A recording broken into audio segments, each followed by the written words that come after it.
본 방송에서 제공하는 투자 정보는 투자 판단에 대한 조언입니다. 방송에서 제공하는 주식의 가치, 가격 상승 및 가격 하락에 대해서는 방송사에서 보장하지 않습니다.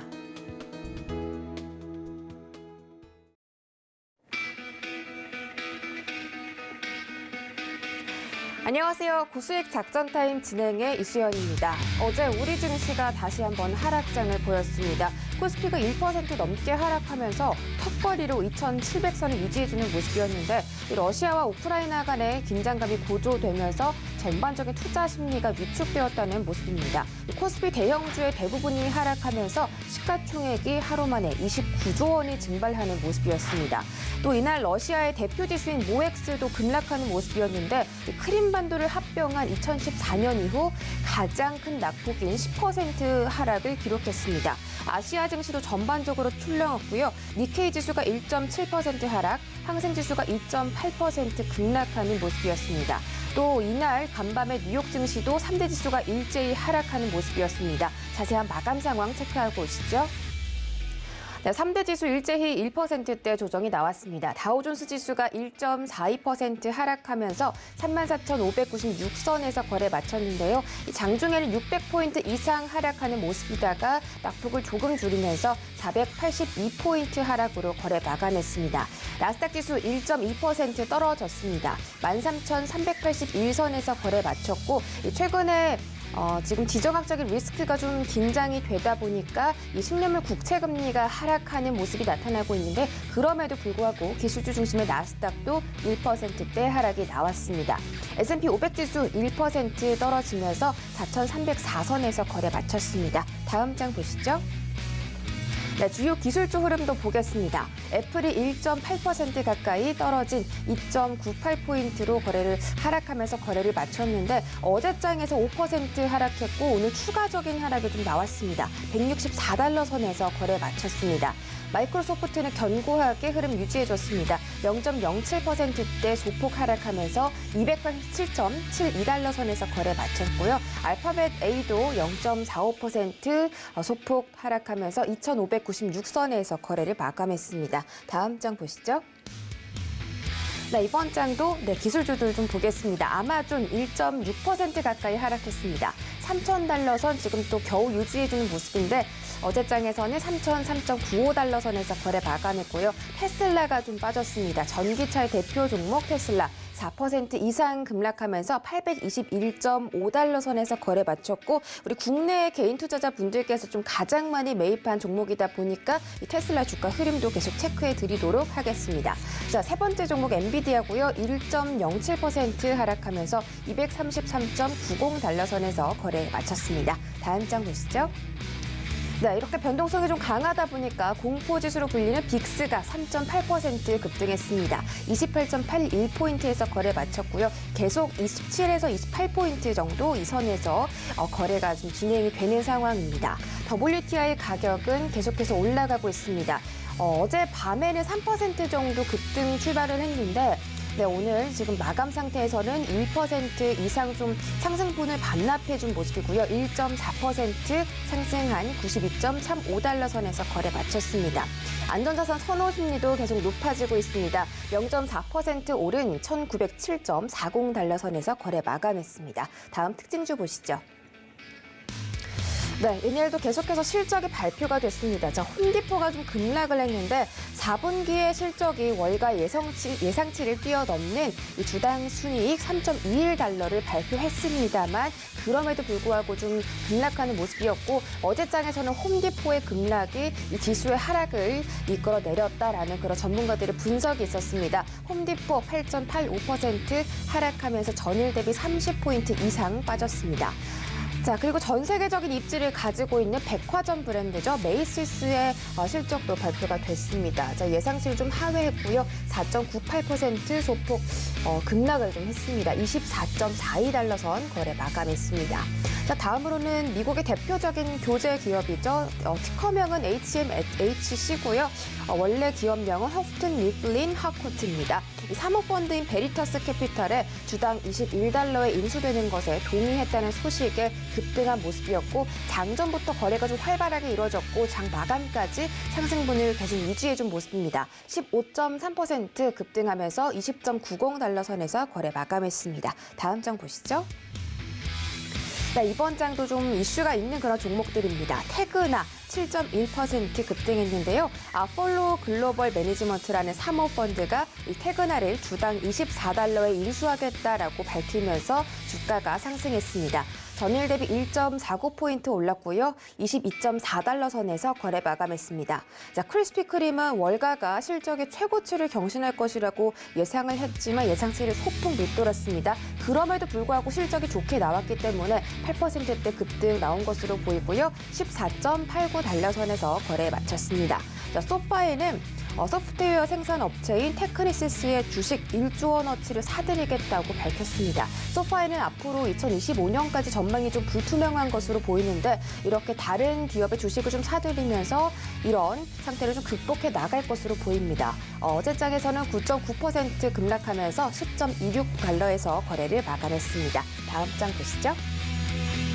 네, 이번 장도 세 가지 종목들 나와 있습니다. 일단 HSBC 홀딩스 한번 보겠습니다. HSBC 홀딩스는 수익성의 목표 상향 의견이 나왔습니다. 올해 전문가들이 좋은 모멘텀을 기대한다는 소식이 나왔고요. 0.76% 상승하면서 37.09달러 선에서 거래 마쳤습니다. 자, 맥도날드 0.8% 오르면서 252.7달러 선에서 거래를 마감했고요. 포드 모터는 웰스파고 측에서 비중 확대 의견을 제시했으나 급락하는 모습이었습니다. 4.16% 떨어지면서 17.29달러 선에서 거래 마쳤습니다. 네, 이렇게 뉴욕 증시 마감 현황 체크하고 돌아왔습니다. 어제도 러시아 우크라이나 간의 이런 리스크적인 부분이 시장을 다시 한번 강타하는 모습이었는데 그럼에도 불구하고 이슈에 따라서 움직이는 종목들도 있었습니다. 자, 어제 어떤 일이 일어났는지 첫 번째 이슈로 자세하게 체크해 보도록 하겠습니다. 네, 첫 번째 이슈는 러시아 푸틴 대통령이 우크라이나 동부 지역에 군대를 진입하라라고 명령을 내렸다라는 소식인데 사실 이 소식은 어제장 시작하기 전에 좀 소식이 전해지면서 글로벌 증시가 전체적으로 흔들렸죠. 블라디미르 푸틴 러시아 대통령이 러시아 평화 유지군을 분쟁 지역인 우크라이나 동부 돈바스 지역에 진입할 것을 명령했습니다. 자, 이 푸틴 대통령은 우크라이나 동부 돈바스 지역의 자칭 도네츠크 인민공화국과 루간스크인 인민공화국에 러시아 평화 유지군을 진입했다고 전하면서 전 세계 증시가 장전부터 좀 흔들리는 모습이었는데 이 푸틴 대통령의 러시아군 우크라이나 동부 지역 진입 명령이 앞으로 바이든과 미국 대통령의 정상회담 가능성에 찬물을 끼얹을 것이다라고 발표를 했지만 이제 러시아 미국 간의 외교 회담이 좀 취소가 된 바가 또 소식이 전해졌고요. 러시아가 앞으로 전쟁이 없을 것이다라고 이미 발언을 했는데 우크라이나의 군대 진입을 명령한 것은 앞으로 좀 많은 불투명한 그런 불확실성을 좀 키운 것으로 보입니다. 또 독일에서도 이 테러 제재 때문에 노르스트림 사업을 중단하라라고 밝혔다고 하는데 지금 러시아의 이런 행보 때문에 전 세계적으로 러시아에 대한 제재가 잇따르고 있습니다. 다음 소식 보시죠. 네, 이번 소식 러시아 우크라이나 간의 전운 속에서 비트코인 가격이 4,500만 원대를 붕괴했다는 소식입니다. 비트코인 가격이 연일 하락세를 보이며 4,500만 원 선도 붕괴가 됐습니다. 이 푸틴 러시아 대통령이 우크라이나의 군 진입을 명령하면서 이 전운 분위기가 고조되는 상황인데 비트코인 가격도 좀 영향을 많이 받고 있고요.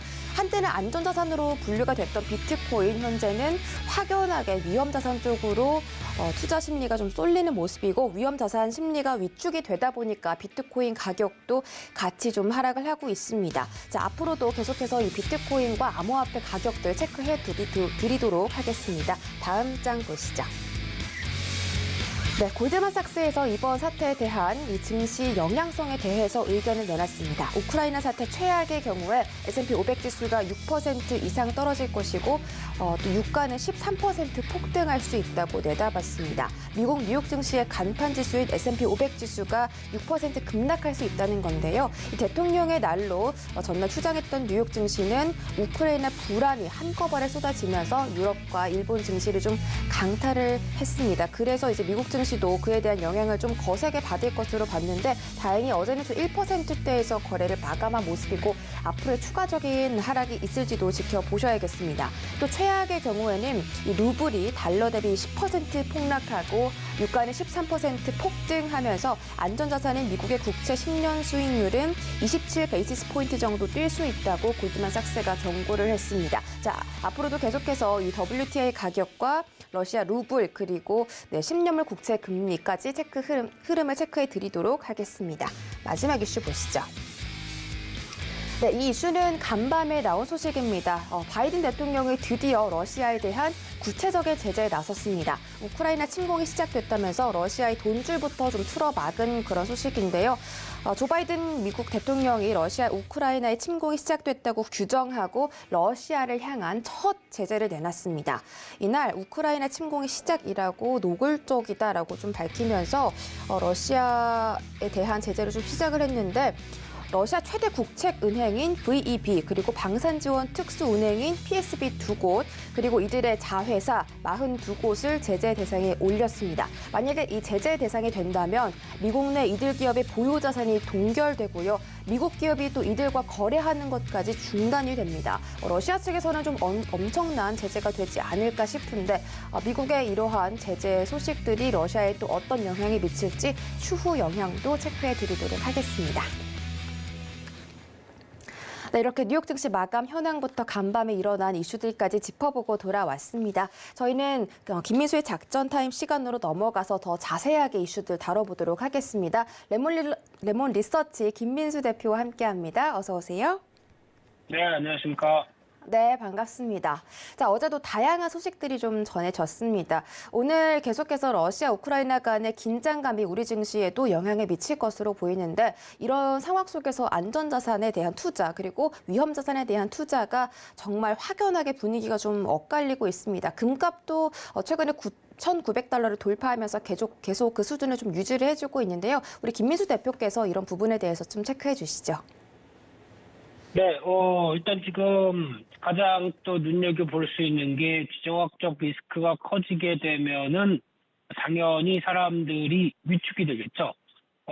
저런 상황 쪽에서 리스크가 발생하게 되면 안전자산이라고 하는 쪽이 훨씬 더 선호도가 높아지고요.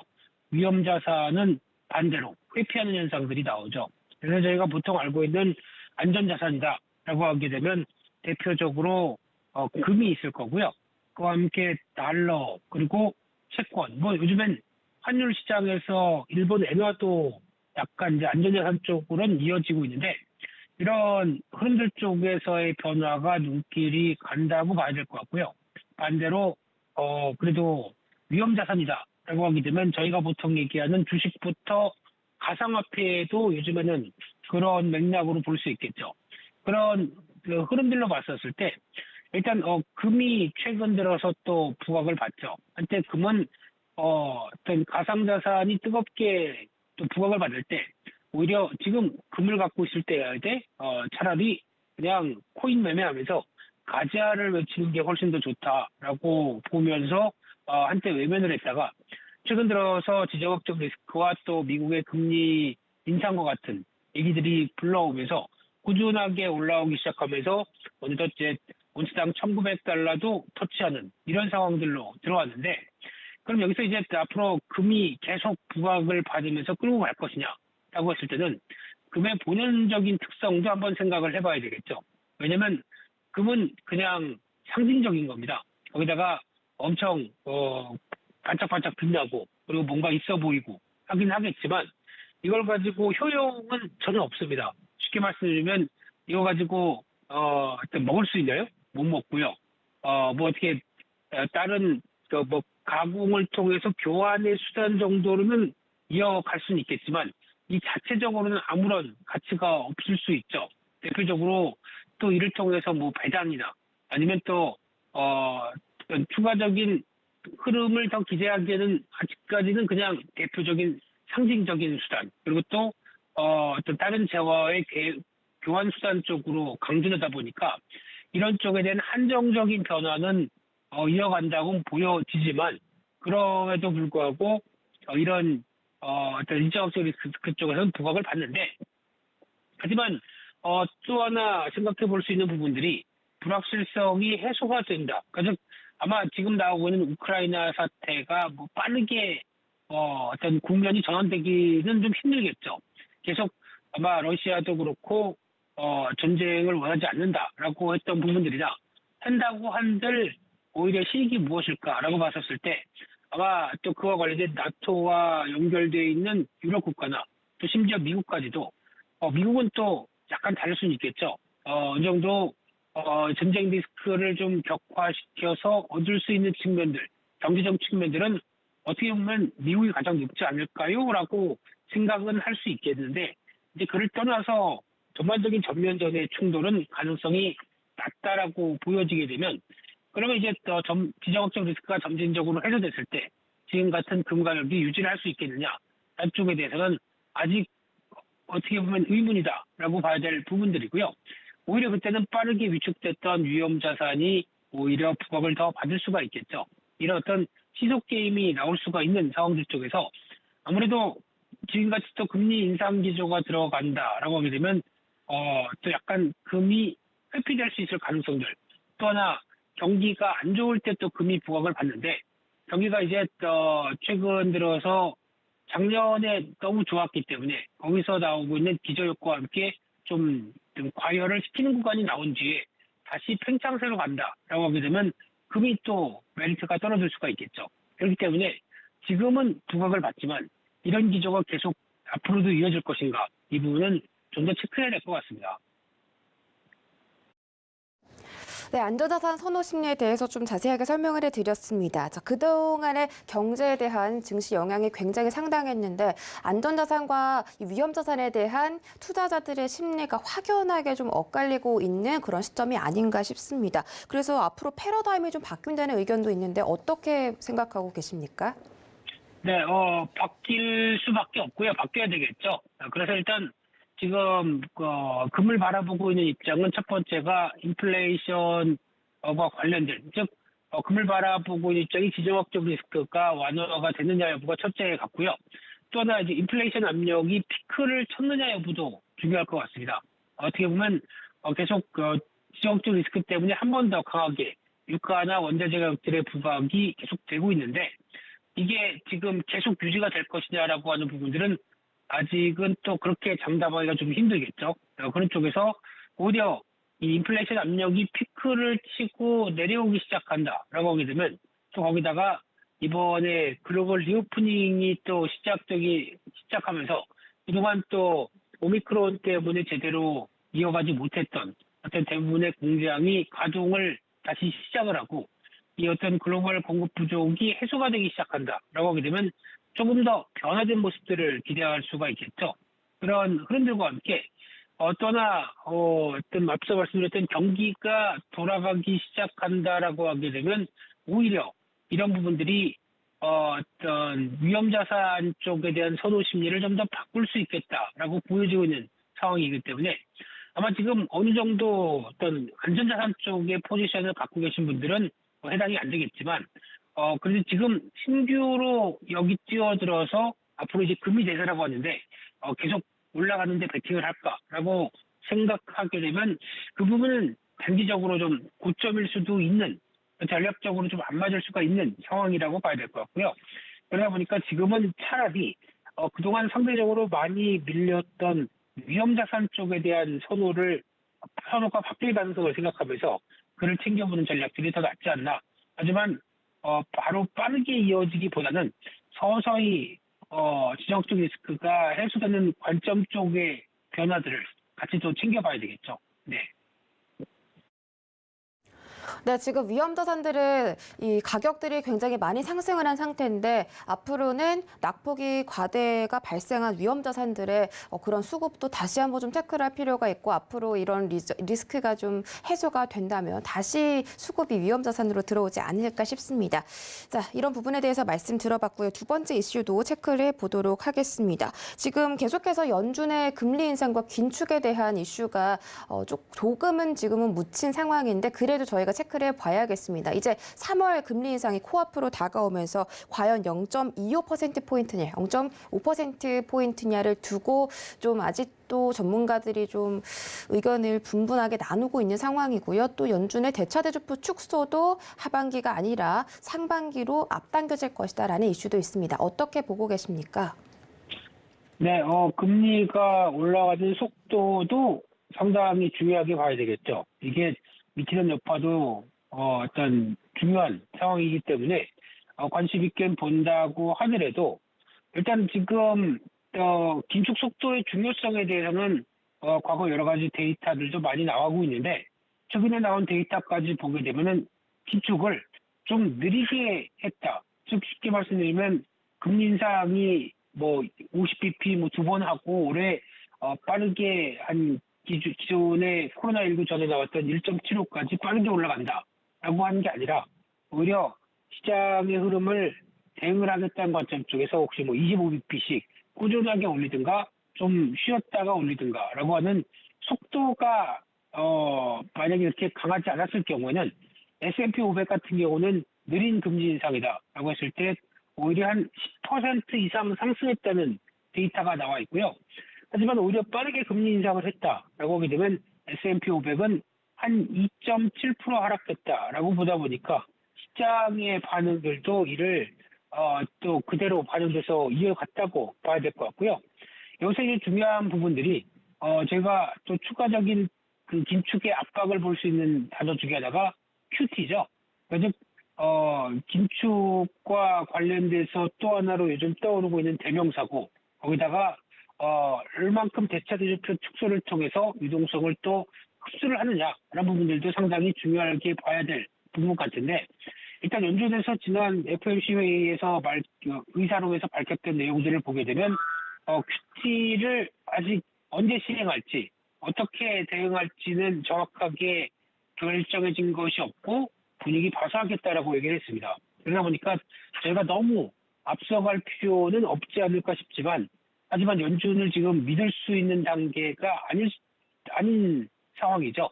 왜냐하면 인플레이션이 일시적일 것이다라고 바라본 상황 쪽에서 빠르게 인플레이션이 이어지다 보니까 약간 연준이 당황한 국면이 있다고 봐야 될 것 같고요. 그런 쪽에서 아마 시장은 또 좀 더 고삐를 당길 것이다. 그래서 한 상반기 금리 인상을 1, 2차례 하고 한 상반기 말쯤에 바로 시작하지 않을까라고 바라보고 있는데 이 시기도 또 중요하게 봐야 될 것 같고요. 또 하나 이제 장단기 금리 차에 대한 변화들. 지금 같은 경우는 오히려 단기 금리가 더 많이 오르다 보니까 꾸준하게 장단기 금리 차가 어떤 줄어들면서 이제 혹시나 역전의 문 앞까지 들어온다라고 하게 되면 이게 어떤 경기와 관련된 또 불안 시도도 해석할 수 있는 상황들이죠. 그런 쪽에서 이런 부분들이 좀 더 안정되는가도 한번 체크를 해보시되 일단 지금은 연준에서 밝혔던 내용들과 똑같이 보게 되면 2015년도에 금리를 올리기 시작했을 때와 지금과를 비교해 보게 되면 2015년도 대비해서 지금 시점은 놀랍도록은 굉장히 제가 쓴 단어고요. 네, 지금 경기 수준이 괜찮다, 나쁘지 않다라고 보여지게 되면 상대적인 경기에 대한 흐름들은 그렇게 크게 떨어지지 않는다고 봐야 되겠죠. 그런 쪽과 함께 인플레이션에 대한 압력들도 완화되는지 앞서 말씀드렸죠. 이런 쪽까지 체크를 하게 되면 아마 예상했던 것만큼 금리가 초기에는 빠르게 올리겠죠.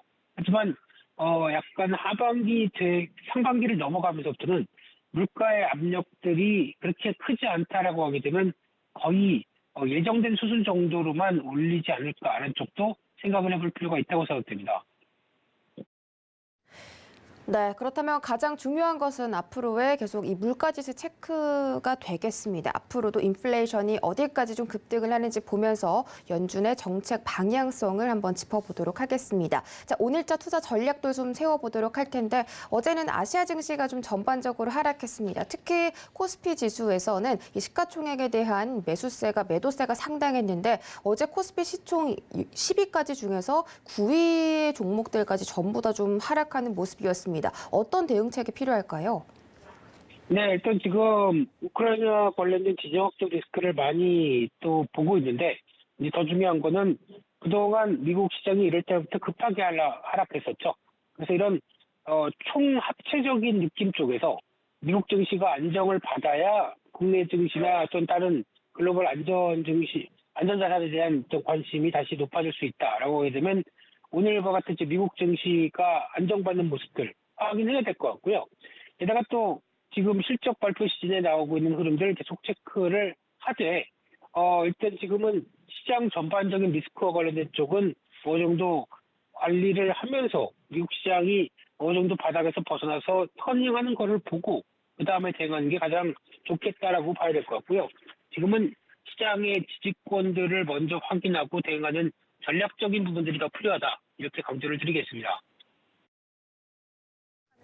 네, 지금까지 레몬리서치 김민수 대표와 함께했습니다. 고맙습니다. 감사합니다. 네, 저희는 바로 이재선의 작전 타임으로 넘어가 보겠습니다. 하나금융투자 이재선 선임연구원과 함께합니다. 어서 오세요. 네, 안녕하세요.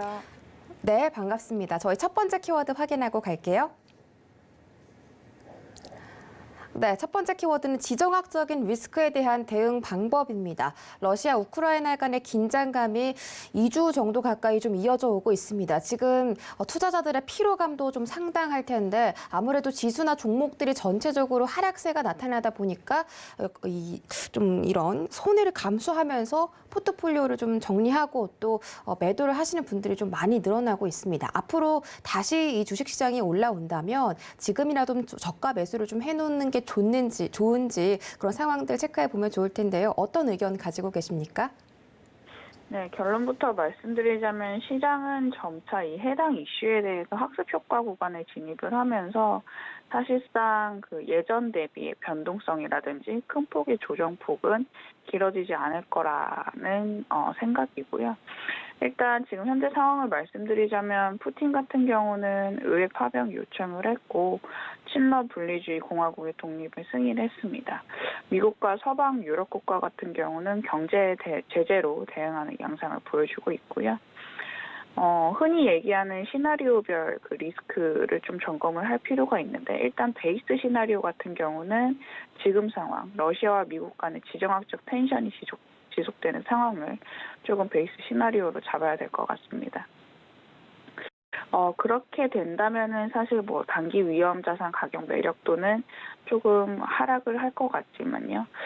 사실상 그간 1년의 그 지정학적 이벤트를 놓고 봤을 때는 중장기적으로 이런 지정학적 리스크 내지는 전쟁 이슈가 단기적으로 부각이 됐을 때는 주가 측면에서는 중장기적인 측면에서는 유의미하게 방향성이 일치하지 않는다.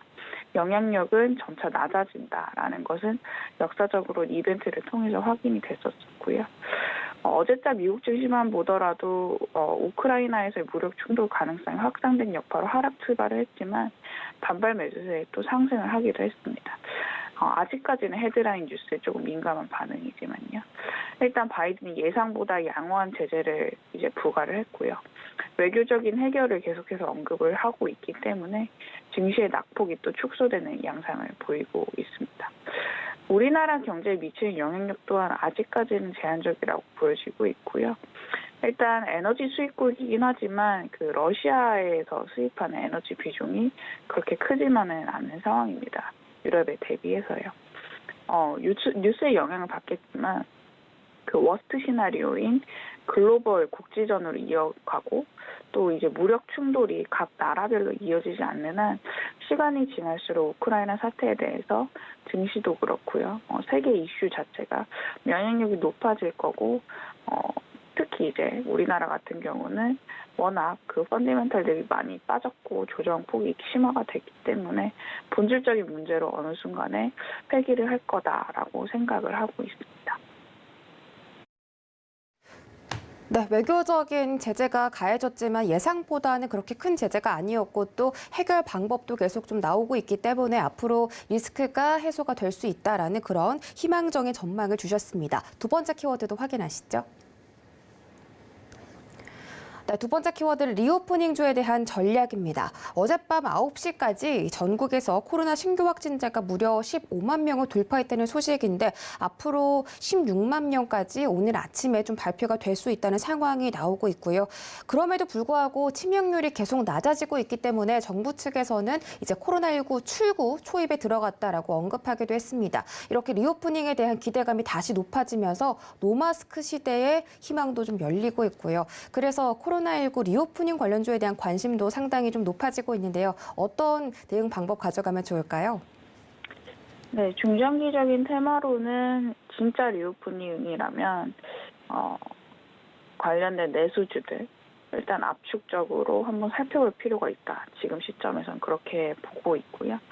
일단 우리나라는 아직까지는 마스크는 벗지 않고 있지만 유럽이라든지 선진국 국가들은 지금 마스크를 벗는 그런 단계까지 진입을 했습니다. 리오프닝이라든지 뭐 일부 엔터주라든지 이런 내수주 내지는 그 관련주들이 지금 사실 이 조정장에서도 상대적인 선방을 하고 있는 상황이고요. 리오프닝 기대감이 지속이 된다면은 국내 관련주들도 계속해서 살펴봐야 된다는 입장입니다. 일단 연초 이후에 마스크 착용 의무 해제 국가가 증가를 하고 있고 앞서 얘기했다시피 미국의 인구 이동량이 작년 여름 수준은 회복을 하고 있습니다. 리오프닝 테마의 긍정적인 이슈고요. 다만 제 생각에는 내수주 전반으로 온기까지 아직 확산은 되지는 않고 있습니다. 이 온기가 확산이 되면은 이제 주도주 역할을 할 수가 있을 텐데 아직까지 그 내수주 전반적으로 이익 모멘텀은 뚜렷이 개선이 되지는 않고 있고요. 2022년 영업이익 추정치만 보더라도 2월 이후에 내수주 전체는 소폭 둔화가 되었습니다. 그렇기 때문에 숲보다는 일단 나무, 그러니까 전체적인 그 주도주 그 이슈보다는 개별 기업을 먼저 보는 자세가 필요할 것으로 판단이 되고 있고요. 최근 주가가 양호했던 리오프닝 테마 중에서 기업별로 이제 분기 이익 추정치가 좀 괜찮은 기업들을 먼저 한번 살펴볼 필요가 있다라고 생각이 들고 있습니다. 이에 부합하는 내수 관련 업종들은 뭐 화장품이라든지 의류, 유통, 음식료, 운송 등을 꼽을 수가 있겠고요. 2022년 분기 이익 추정치, 특히 하반기로 갈수록 이익 추정치 상향 조정폭이 높은 개별 기업들을 한번 살펴보는 전략도 괜찮을 것 같습니다. 네, 최근에 리오프닝 관련해서 상승 테마군으로 꼽혔던 화장품이나 의류 그리고 운송 테마까지 좀 언급을 해주셨고 이 중에서도 분기 추정치가 높은 기업들을 선정해야 한다라고 전략을 세워주셨습니다. 자, 오늘장 시장 전략도 개장 전에 한번 살펴보도록 할 텐데요. 어제 시장에서는 가스 관련주 그리고 니켈 관련주들이 상승을 했고요. 또 해운 관련주가 화물 운임 강세 소식에 따라서 상승하는 모습이었습니다. 오늘은 어떤 섹터군들 중심으로 보면 좋을까요?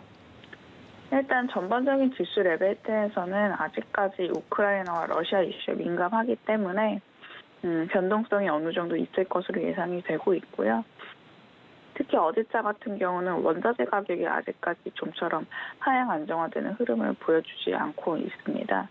4월 인도분 브렌트유 가격 같은 경우는 장중 배럴당 99달러를 터치를 했기 때문에 여전히 에너지 가격 상방 압력이 심화가 되면서 물가 이슈에 또 시장이 민감한 좀 장세를 펼칠 것으로 예상이 되고 있고요.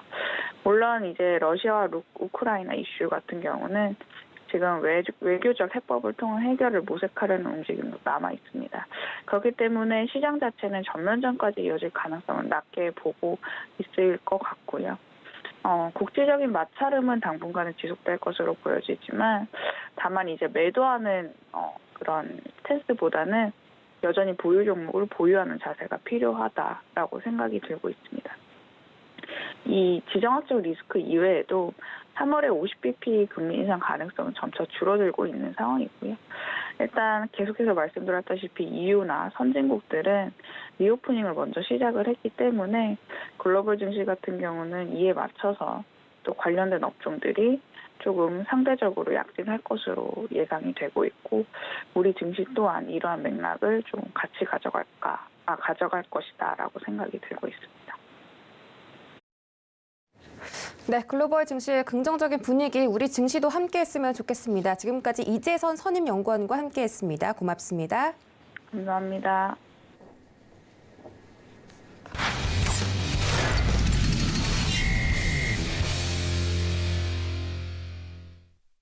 네, 이 시간 이주현의 고수익 작전 시간으로 이어가 보도록 하겠습니다. 이주현 전문위원 모셔보겠습니다. 안녕하세요. 네, 안녕하세요. 네, 반갑습니다. 자, 우리 증시 하락했지만 그 속에서도 계속 상승해주는 종목들이 있습니다. 어제 제가 좀 말씀을 드렸지만 가스나 이 원자재 관련주들의 상승이 돋보였고 해운주들 강세 보였습니다. 또 개별 이슈에 따라서 움직이는 종목들도 있었는데 오늘 추가적으로 상승할 만한 종목들 개장 전에 짚어주시죠. 네, 전반적으로 좋은 흐름들을 보이는 섹터들이 있어서 참 다행이라는 생각이 드는데요. 어저께 이제, 나스닥 선물, 장전에 이제 보면서, 좀 걱정을 많이 했었습니다. 전저점을, 깨는 그런 모습을 보여줬었는데, 저희가 이제 방송 시간대, 하락했던, 그 저점대를 일시적으로 이탈시켰다가 아시아 증시 끝나는 시점부터 해서 하락 돌파했던 가격대 위로 올라왔고요. 아직은 여전히 이제 내려가고 있는 그런 트렌드 속에 놓여 있는 부분이긴 하지만 보시는 것처럼 이렇게 지켜줘야 되는 구간들을 또다시 한 번씩 지켜주고 있는 이런 모습들은 긍정적이라 보여지고요. 그리고 이제 지금 보면 단기적인 저항이라고 할 수 있는 14,000 한 150포인트 이 구간을 뚫어내고 위로 올려가는 그런 그림이 나온다라고 하면 일봉상에서의 쌍바닥 형성했다라고 우리가 판단할 수 있을 것 같습니다. 지금은 좀 만들어지는 단계가 아닐까라고 생각해 볼 수 있을 것 같고요.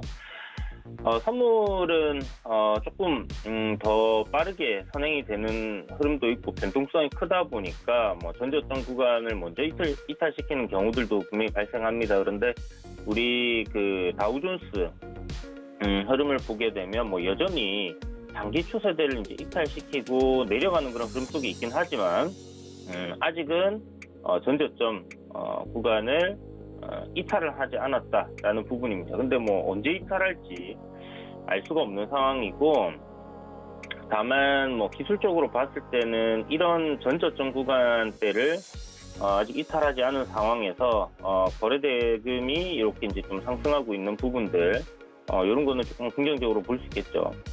어찌됐든 지금 나스닥도 하락을 일단은 멈춰놓은 상황입니다. 아래꼬리를 좀 잡아놓고 있는 그런 상황이고, 이 이중 저점, 그러니까 쌍바닥을 만들어 놓고 증시가 이제 위로 튀어주기만 한다라면 반등이 좀 굉장히 강하게 나와줄 거다라고 생각은 드는데, 문제는 지금 이슈적인 부분들을 우리가 살펴보면 글쎄요, 러시아가 우크라이나로 이제 침공을 했다 이런 얘기도 나오고 있고, 러시아에서 이제 진군을 명령했다. 어제 이제 이런 얘기들이 나왔었는데, 전쟁 우려감에 사실 전쟁이 터지면 그때는 재료가 소멸되는 거 아니냐 이런 이야기들도 있었습니다만은 워낙에 좀 사회적으로 영향을 미칠 수 있는 그런 큰 이슈다 보니까 만약 일어나게 됐을 때 관련주들이 이제는 일반 테마들처럼 끝났다라고 빠지기보다는 추가적인 시세가 더 나올 가능성도 상당히 높지 않겠나라고 생각이 듭니다. 어찌됐든 이 추세적인 흐름상, 그러니까 방향성에서는 지금 저점 이탈하고 추가적인 하락이 내려가느냐 아니면 반등해주고 다시 한번 추세 상승으로 가느냐 하는 부분인데, 사실 금리 인상이라는 이 이슈 때문에 시장이 좀 더 많이 빠졌고, 여기서 이제 반등 나오는 부분들을 러시아가 우크라이나 침공한다는 이런 전쟁 때문에 반등의 제한이 반등폭이 굉장히 이제 제한적이다라고 이렇게 볼 수 있을 것 같습니다. 그래서 어차피 내려올 시장이었고 지금 여기서 더 내려가느냐 아니면 3월에 이제 금리 인상 불확실성 해소로 보고 그때부터 시장 상승이 나와주느냐 하는 그런 구간에 놓여 있다라고 보시면 될 것 같습니다. 어저께 역시나 이제 전쟁 관련주들이 굉장히 좀 좋은 흐름들을 보여줬어요. 뭐 단연 지금 전쟁 관련주들 시장에서 뭐 테마들 가장 강한 테마를 이야기하자면 이쪽 테마를 이야기 안 할 수가 없는데 GSE 같은 경우가 지금 전쟁 관련된 부분에서 이 에너지, 가스 에너지 관련된 부분으로 지금 뭐 거의 대장급이죠. 그리고 미래생명 자원이 한 차례 뭐 바톤을 이어받기도 하고 뭐 그랬었는데 지금 사료라든지 비료라든지 이런 관련주들 역시 이 유럽의 곡창지대 훼손될 가능성 이런 부분들 우려감 때문에 급등을 이어가고 있는 그런 상황입니다.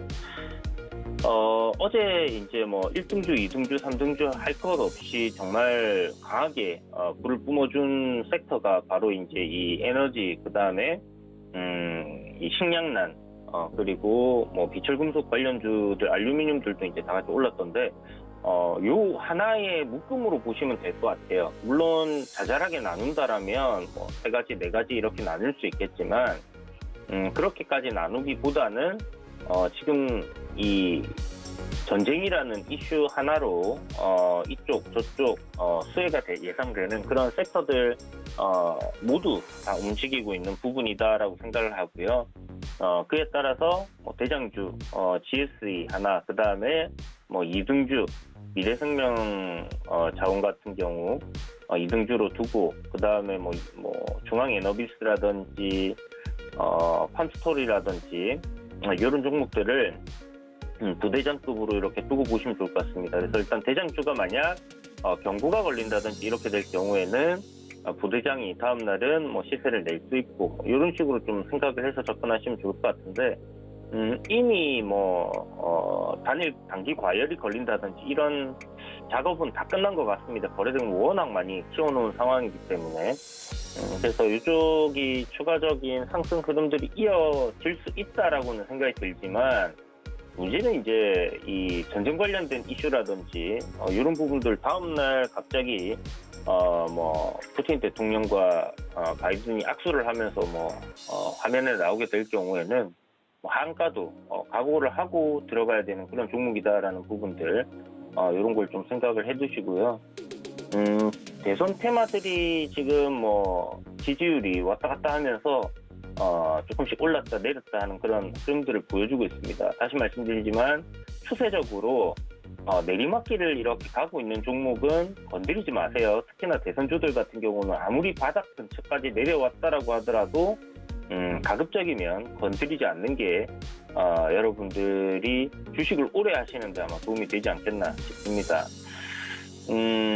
뭐 기업 가치를 보고 나는 뭐 여기서 이제 대선 테마가 아니라 뭐 새로운 그런 모멘텀으로 접근을 하겠다라고 생각을 하시고 접근을 하시면 뭐 제가 할 말은 없습니다만은 아마 이슈가 소멸되는 시점에서 분명히 또 충격을 받을 수 있는 부분들 있으니까 그런 것들은 잘 생각을 해보시고요. 전일 상승한 종목들 탑10으로 좀 뽑기가 워낙 시세가 좀 강하게 나왔기 때문에 한 차례 눌림이 나올 수 있다는 부분들도 좀 생각을 하면서 봐야 될 것 같습니다. 에너지 관련주들 제가 좀 전에 말씀드렸던 그런 테마적인 부분들은 단기적인 관점으로 여러분들 언제든지 또 접근을 할 수 있을 것 같고요.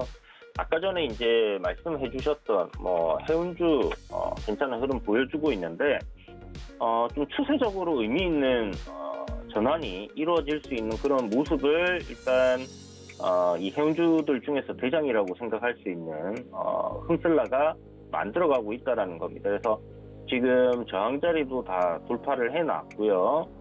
눌림이 뭐 살짝 나올 수는 있겠지만 이런 부분들 매수 기회로 여러분들이 좀 활용을 해볼 수 있다라고 생각이 드는 그런 부분이니까 참고하시면 좋을 것 같습니다. 그래서 일단은 홈셀라도 제 생각에는 뭐 한 38,000원이나 4만 원 좀 안 되게, 그러니까 여기 이제 지지를 하다가 이제 깨고 내려갔던 이런 구간들까지는 올라온다라고 봐야 되겠죠. 그래서 지금 저항을 돌파해놓고 상승으로 추세가 전환이 되는 그런 위치에 놓여 있기 때문에 추가적인 상승 흐름 한 20% 정도는 충분히 더 나와줄 가능성 상당히 높고, 지금 뭐 해운 관련된 부분들 병목 현상 뭐 사라져 가고 있다 뭐 이런 소리 나왔었는데 지금 또 그 얘기가 나오고 있죠. LA 쪽에 그 항구에 적재되어 있는 물량들, 그리고 이런 그 병목 현상들 쉽게 해결되지 않을 거다. 근데 뭐 그도 그럴 것이 해외 여행 나가서 이렇게 보신 분들이나 해외 살아보신 분들은 아실 겁니다. 한국 사람들 마음처럼 막 빨리빨리가 외국에서는 안 돼요. 물량이 쌓여있으면 쌓여있는 대로 그냥 월급 받는 사람들은 자기 할 일 그냥 묵묵하게 하는 데가 미국이기 때문에 아마 굉장히 오랜 시간이 걸리지 않겠나, 저는 그렇게 생각을 하고요. 뭐 그렇다면 해운 운임 지수가 급격하게 떨어질 가능성은 거의 없다라고 봐야 되겠죠. 그래서 해운주들은 계속 긍정적으로 보고는 있는데, 일단 시장의 흐름, 그리고 뭐 워낙 단기적으로 많이 올랐던 부분들이 이제는 하락폭을 주고 반등이 나오는 그런 위치에 놓여 있었다라고 생각하시면 될 것 같고, 큰 흐름 속에서의 반등이기 때문에 이번에는 반대로 이 고점 대비해서 하락한 폭의 한 중심 가격대를 생각하시면 될 것 같습니다. 그래서 36,000원 정도, 뭐 그런 저항 구간이 있는 곳까지 그렇게 반등이 나온다, 이렇게 보시면 될 것 같고요. 자, 미래생명자원에 대해서 여러분들 조금 관심을 가지고 보시면 좋을 것 같습니다. 일단 대장주는 GSE가 맞는데 지금 전고점 신고가를 앞두고 있는 그런 흐름 속에 있기 때문에 또 바뀔 가능성 충분히 있다라고 생각이 들고, 이등주지만 강한 테마로 인해서 수급이 지속적으로 유입될 가능성 충분히 놓여 있는 그런 위치이기 때문에 혹시나 GSE가 뭐 단기 과열이라든지 경고 딱지가 붙게 되면 미래생명자원을 여러분들 한번 잘 보셨으면 좋겠다라는 생각이 들어요. 어찌됐든 뭐 전쟁 관련 이슈니까 단기적으로 보시고, 삼화 네트워크스라는 종목이 있습니다. 지금 이야기를 드리는 종목 흠슬라도 마찬가지고요. 그리고 삼화 네트워크스도 마찬가지입니다. 시장이 굉장히 지금 안 좋게 내려오고 있는 상황이잖아요. 그래서 뭐 우리나라 증시는 그래도 지금 좀 선방하고 있는 부분이긴 한데 이런 식으로 흐름이 이어지고 있죠. 그런데 이런 뭐 하락에도 불구하고 추세가 이런 식으로 상승을 하고 있는 이런 종목들을 여러분들이 보셔야지 수익을 낼 수 있습니다. 그래서 종목을 찾을 때 시장보다, 이건 뭐 제가 지금 거의 방송 시작하고 나서 한 2년간 여러분들께 똑같은 이야기를 드리는 것 같은데, 시장 하락하는 종목들, 시장이 하락하게 되면 2,370개 종목들 중에서 한 200개 빼고 다 빠집니다. 그죠? 그러면 그 중에서 올라가는 종목은 그만큼 의미가 있는 거다라고 생각을 하시고요. 그런 올라가는 종목들이 눌리는 시점, 마치고 올라갈 때, 그때 여러분들이 조금 따라붙어 보셔도 괜찮지 않나라는 생각이 들고요. 추세적으로 지금 삼화 네트워크 같은 경우는 이제 드라마 제작하는 그런 관련 업체다라고 보시면 되는데, 지금 저항 자리라고 생각되는 구간이 한 4,500원대. 근데 이런 구간대를 뚫어내게 된다라면 추가적으로 상승 흐름들이 좀 굉장히 강하게 나올 가능성 높다. 그러니까 업사이드 뭐 최소 못해도 기술적으로 봐도 한 10%에서 5,000원 정도인 뭐 한 17% 정도는 있기 때문에 이런 부분들을 참고하셔서 보셔도 좋을 것 같습니다. 근데 이제 단기 스윙 관점으로 이런 종목은 여러분들이 접근하시는 게 좋겠습니다. 그래서 조정 나오거나 하면, 눌림이 나온다라고 하면 이 추세를 훼손시키지 않는 선에서의 저점 구간을 여러분들이 한번 노려보시고 공략을 분할로 해보신다라면 괜찮은 종목이 되지 않을까라는 생각이 드니까 이런 부분 참고하시고요.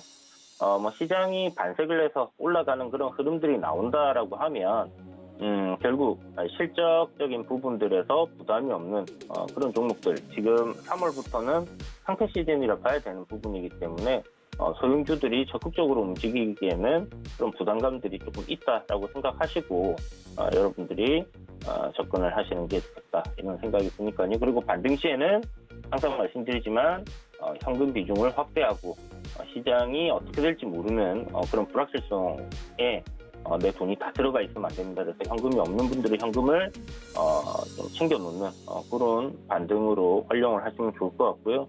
사실 저점이 이탈된다라고 하면 종목들별로 여러분들이 가져갈 것과 이제 버려야 될 것들 선별을 하셔가지고 시장과 함께 전저점 이탈하는 그런 종목들 잘라내거나 비중 축소하거나 뭐 그런 대응들이 필요한 시점이니까 이런 부분들 잘 생각하시고 너무 시장 많이 빠지고 손실이 크게 나고 있어서 어떻게 이런 생각만 하지 마시고 지금은 냉정하게 판단을 해서 좀 액션을 취해야 되는 그런 상황일 수도 있습니다. 뭐 추가 매수를 하든지 아니면 손절을 하든지 해야 되는 부분들이기 때문에 그런 종목들 잘 모르겠다는 분들은 계속 문의를 좀 주시는 게 필요하다 이런 생각이 드니까 이런 부분도 여러분들 참고하셔가지고 투자에 도움이 되셨으면 좋겠습니다.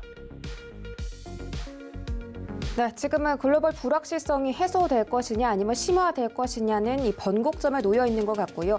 이에 대한 전략을 좀 다양하게 세워주셨습니다. 이주연 전문위원과 함께했습니다. 고맙습니다. 네, 감사합니다. 네, 참고로 본 방송에서 제공해드렸던 정보는 투자 판단에 대한 조언일 뿐 해당 주식의 가치나 수익률을 보장하진 않습니다. 또 서울경제TV는 서울경제신문은 당사의 브랜드입니다. 서울경제증권TV와 무관하며 타사 유사 명칭에 유의하시기 바라겠습니다. 저희는 잠시 뒤 순간포착 매매 시그널로 돌아오겠습니다. 고맙습니다.